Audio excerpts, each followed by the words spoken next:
installing the ButtonWorx repair kit in the IntelliPad controller is pretty easy. I do recommend you take it out off the wall. You don't want it to be powered up and everything, so you take it out and unplug it. Then this top cover is just snapped on. It's got 2 snaps on each side, but you can take that off just by pushing down a little bit up here and kind of pulling up, and just do it a little carefully so these caps don't fly off. It's kind of a pain. So then I'm taking the keypad off. Now, you need to clean the contacts. They might look okay, but you still, I recommend 90% isopropyl alcohol and just a Q-tip. Now these don't seem to have oil buildup, but if it is built up with like oil or black spots, you know, pay a little bit more attention to those buttons. But just go over everything just a little bit. This one looks pretty good. It's the now to flip this over, normally you don't need to flip it over. What I'll do is put a card on there so those caps don't fall off. The black dots wear out over time and don't work as good, and that's what's causing the button issues.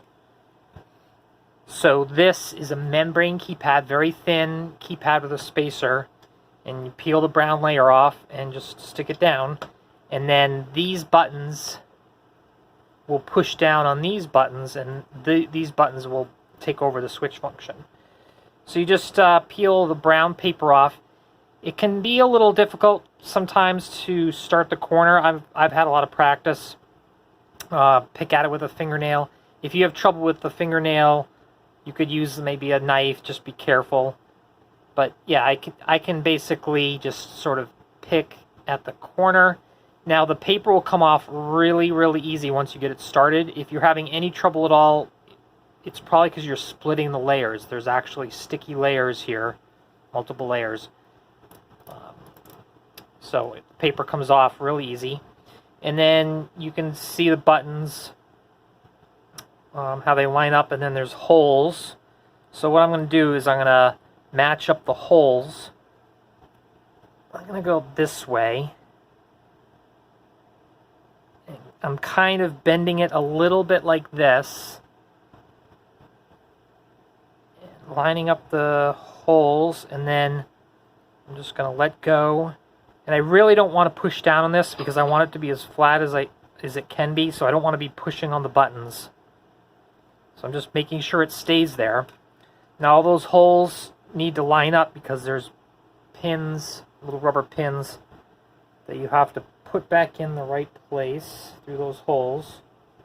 So make sure that they all go in okay. And that's it. Put the cover back on and then reattach it, and all the buttons should work better than new.